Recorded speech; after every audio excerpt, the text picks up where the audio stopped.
सुख ही सना हर जीव के लिए एक स्वाभाविक वृत्ति है। हर जीव सुख चाहते हैं और हर जीव दुख से दूर रहना चाहते हैं।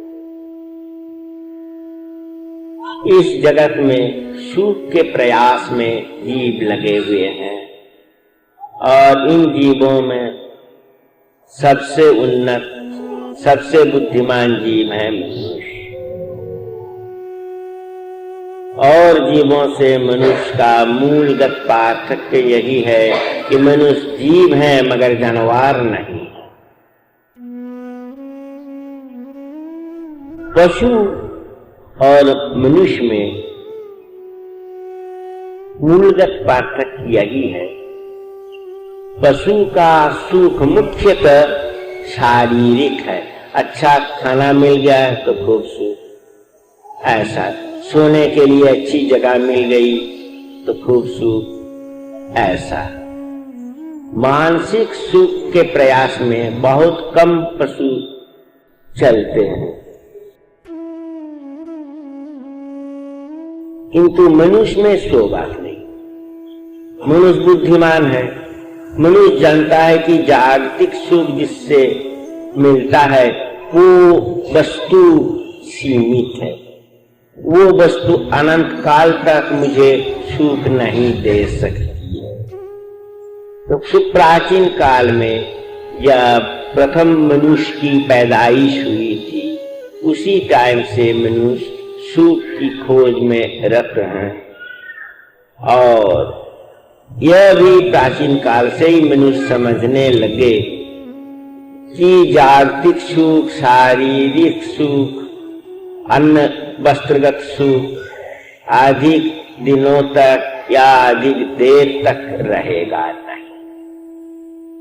जिसे रसगुल्ला खाना पसंद है वो रसगुल्ला तो खा रहा है, रसगुल्ला कंठ के नीचे चला गया तो सुख खत्म हो गया।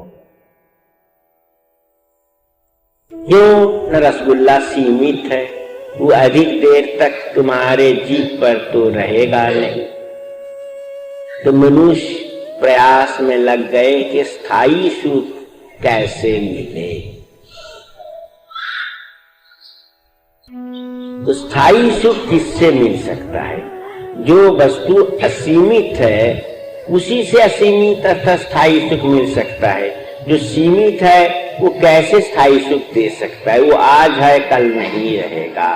जो आगच्छति स गच्छति, जो आया है वो जाएगा। हर सीमित वस्तु आती है और जाती भी है। जो असीमित वस्तु है उसका व्यवहार तुम जब करते हो, उसके संस्पर्श में तुम जब आते हो, तो तुम सीमित होने पर भी वो तो असीमित है, इसलिए तुम्हारा सुख भोग चलता ही रहता है। कोई मनुष्य अगर स्वाभाविक दुनियावी ज्ञान का अर्जन कर लिए तो दुनियावी ज्ञान कितना बड़ा है, न पुस्तकों में सीमित है। दुनिया में जितनी पुस्तकें हैं हो सकता है उन सबों की संख्या करोड़ों है, मगर वो भी सीमित। 1 करोड़ हो चाहे 20 करोड़ हो चाहे 100 करोड़ हो, मगर उसका अंत है। किंतु जो ब्रह्म विज्ञान है, जो ब्रह्म विद्या है, शास्त्र में इसी को विज्ञान कहते हैं। ब्रह्म विद्या को शास्त्र में विज्ञान कहते हैं। वी माइनस ज्ञान प्लस अनट, वी पूर्वक ज्ञान धातु अनट, विज्ञान। विज्ञान माने ब्रह्म विद्या, परा विद्या, और जिससे मनुष्य दुनियावी बातों को जानते हैं, समझते हैं, जिसको साइंस कहते हैं। उसके लिए संस्कृत शब्द है अविद्या, विज्ञान नहीं, अविद्या। तो अनंत वस्तु को मनुष्य जब तक नहीं पाते हैं तब तक स्थायी सुख नहीं मिल सकता है। सुखम वंचति सर्वहि तच्च धर्म समुद्भूतम। यही जो सुख की खोज, इसी से ही मनुष्य धर्म का आविष्कार किया। मनुष्य अपनी बुद्धि की बदौलत समझ लिए कि सीमित चीज की ओर दौड़ना बुद्धि बननी है, बुद्धिमान का काम नहीं है। असीमित चीज की ओर हमें चलना है, और ये जो चलना, इसी का नाम है धर्म साधना। ये धर्म चाहे बच्चे हो, क्यों, जो आज बच्चे हैं उनके जीवन में बुढ़ापा अवश्य आएगा, इस तरह की कोई बात नहीं है। हो सकता है 20-25 साल उम्र में मर जाए, खुदा ना खास्ता अगर वो 20-25 साल उम्र में मर गए, तो अगर वो बुढ़ापे के लिए धर्म साधना को रख देते तो इस जीवन में तो उनसे धर्म साधना नहीं होती। इसलिए धर्म साधना एक ऐसी चीज है जिसमें उम्र का कोई विचार नहीं है। 5-6 साल से ही मनुष्य शुरू करने वही अच्छा होगा, और अधिक दिनों तक अगर जिंदा रह गया तो बहुत अच्छा, अधिक दिनों तक साधना करने का मौका मिल गया। और खुदा ना खास्ता कम उम्र में मर गया तो भी कोई बात नहीं है, बचपन से साधना किया था, जितने दिनों तक दुनिया में थे उतने दिनों तक तो उन्होंने साधना की। तो तच्च धर्म समुद्भूतम तस्मात् धर्म सदा कार्य। तो इसलिए धर्म साधना हर इंसान के लिए फर्ज है। वो बूढ़े हो, बच्चे हो, अमीर हो, गरीब हो, पंडित हो, मूर्ख हो, मर्द हो, औरत हो, कोई बात नहीं है। तुम लोगों को मालूम है कि ध्रुव नाम के एक बड़े भक्त थे, नारायण के भक्त, बहुत कम साल उम्र में, 5 साल उम्र में साधना में बैठ गए, और इतनी कम उम्र में साधना शुरू कर दिए। देख के जो बड़े बड़े भक्त थे, तगड़े तगड़े भक्त थे, वे भयभीत हो गए। उनमें हड़कंप शुरू हो गया कि ये छोटा भक्त हम लोगों से आगे बढ़ जाएगा, क्योंकि ये कम उम्र से साधना शुरू किया, ये जब बड़े बुजुर्ग बन जाएंगे तो साधना में बहुत आगे बढ़ जाएंगे। तो नारायण क्या किए, नारद से कहे देखो तो नारद, उसको तुम टेस्ट करके देखो तो किस तरह का भक्त है। तो नारद जी पहुंच गए, तो बोले अरे तू बच्चा है, तू साधना क्यों करता है, अभी बड़े बुजुर्ग बनो तब साधना करोगे। तो बच्चा ने कहा यही बात, जो बड़ा तो सब कोई नहीं भी बन सकता है, कम ही उम्र में तो देहांत हो सकता है, इसलिए कब हम बड़े बनेंगे उसके इंतजार में क्यों रहेंगे जी, तो बुद्धिमान का काम नहीं होगा। और दूसरी बात क्या है ना, ये जो मनुष्य का शरीर, जो शरीर हमें मिला है, ये भी तो दुर्लभ वस्तु है।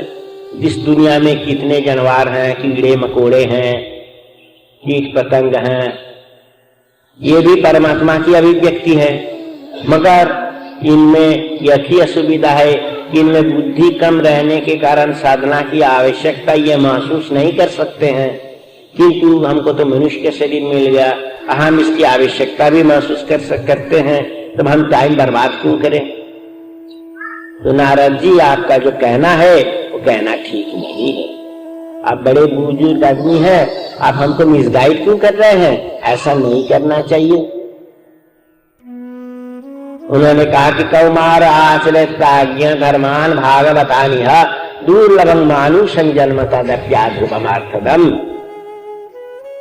इस दुनिया में कितने जीव जंतु हैं, और इनमें मनुष्य का शरीर जो है ये दुर्लभ है, आसानी से नहीं मिलता है।